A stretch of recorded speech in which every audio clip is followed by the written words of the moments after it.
Hey everyone, Jason Hill here, and today we are going to be preparing little Beef Wellington Bites. The Beef Wellington was developed in 1815 when the Duke of Wellington had won the Battle of Waterloo. Traditional ingredients called for pate with the mushrooms and even the parma ham, but I'm just going to keep it simple with the mushrooms and the beef tenderloin. Once again, if you're liking these videos, don't forget to like, share, subscribe, and hit that little bell so that way every time we do another video, you guys will be alerted. All right, let's get started. All right, for this recipe, it's calling for about a pound of beef tenderloin, also known as filet mignon.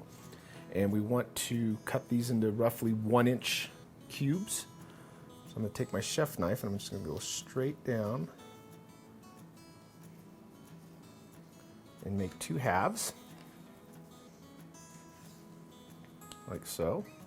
All right, and this doesn't have to be anything fancy or perfect, so I'm just going to do this. Maybe come over here,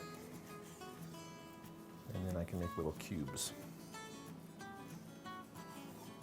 Like so. And the beef tenderloin is the most tender muscle of the cow.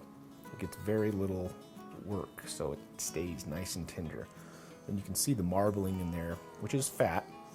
And this is a choice cut, it's not a prime. Prime you'll see more marbling, more fat. And when that cooks, it just melts into the meat and it is a wonderful cut. All right, now that we've cut up the pieces, it's time to season lightly. Do a little bit of sea salt from the heavens.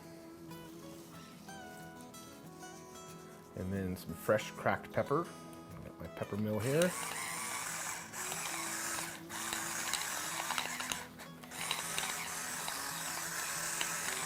That's about it. Maybe one more pinch of salt after we turn them over. Just as a light pinch. Okay, we are good to go. All right, our big saute pan has been preheating on medium-high. I'm going to add in about 2 tablespoons of extra virgin olive oil. And now followed by our steak bites. And we are not going to cook these for more than a few minutes. We just want a nice little sear on them. No way are we cooking these things all the way through.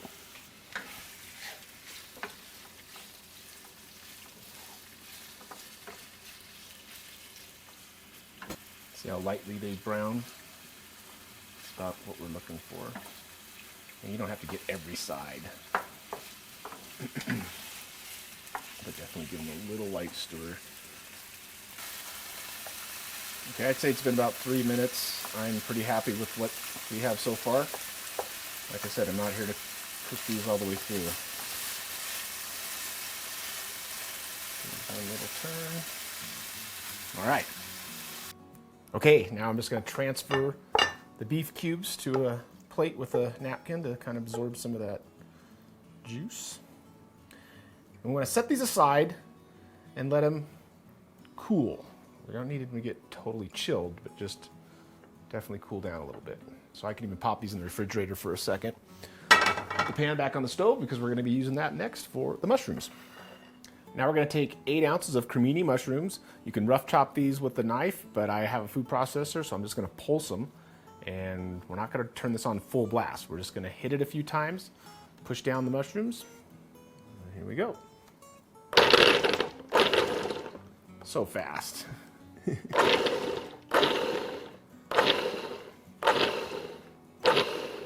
All right, that's about what we want. Okay, we're back over to the stove. Once again, medium-high heat, using the same pan with the same leftover juices in there. There's a little bit of olive oil left, and I added 2 tablespoons of butter. Melt that down. I have a 1/4 cup of fine diced shallot. I like more shallot than garlic, so that's why I'm using extra shallot. And then a 1/2 tablespoon of garlic shallot puree.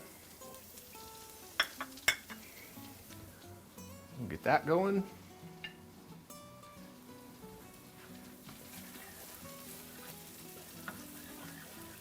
Make sure you break up that garlic shallot puree. If you don't have that, I can always say you can use a clove or two crushed garlic. And then here comes the aroma. Once you start smelling the aroma of the shallot, that's about the perfect time to add the mushrooms.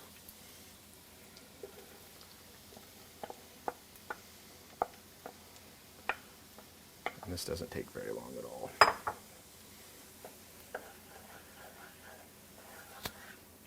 And at this point you can hit it with a little salt and pepper as well.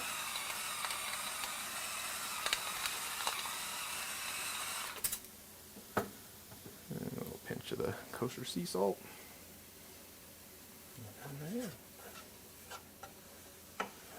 Okay, it's been about close to 5 minutes. At this point we are going to drop in a 1/4 cup of sherry wine.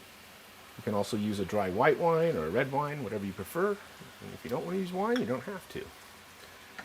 And also the traditional recipe added a little cream at this point. That's another option. Okay, you can see it's pretty dried out now, and that's what you want. All sec is the term. All right, I'm taking off the heat. And I'm just going to transfer the mushrooms onto a plate, and this needs to cool, so I will put it in the refrigerator. Spread it out nice and thin so it cools faster. All right, you can see I have some puff pastry here. I just bought this frozen. It's been thawing for a good half an hour, and I lightly floured my cutting board. And at this point, you're just going to want to cut some squares of the puff pastry. And this will spread out with your fingers, so if you have bigger pieces of meat, you can always work with it. So I'm going to take that, grab a nice little piece of our tenderloin, and then a little ½ teaspoon or so of the mushroom mix. And then you just want to kind of bring each corner up to the center, kind of pinch that off, and onto our cookie sheet. All right, our final step before hitting the oven, we're going to brush them with a little egg wash, and all I have here is 2 eggs scrambled with a teaspoon of water. We just want to touch a little bit on each one.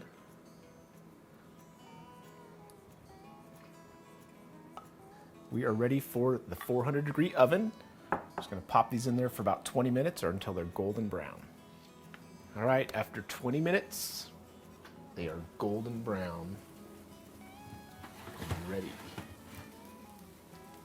All right, guys, once you remove them from the oven, you want to let them sit for about 10 minutes before you serve them.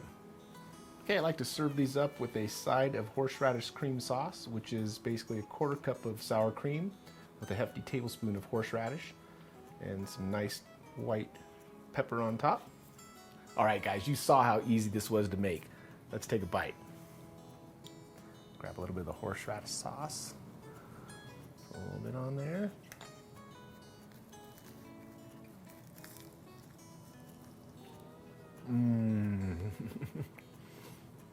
This is such a great little savory appetizer, finger food. Please try this recipe. And if you do, leave a comment. And don't forget to like, share, subscribe, and hit that bell so we can notify you when we make more videos. And as always, wait for it. Thanks for tuning in.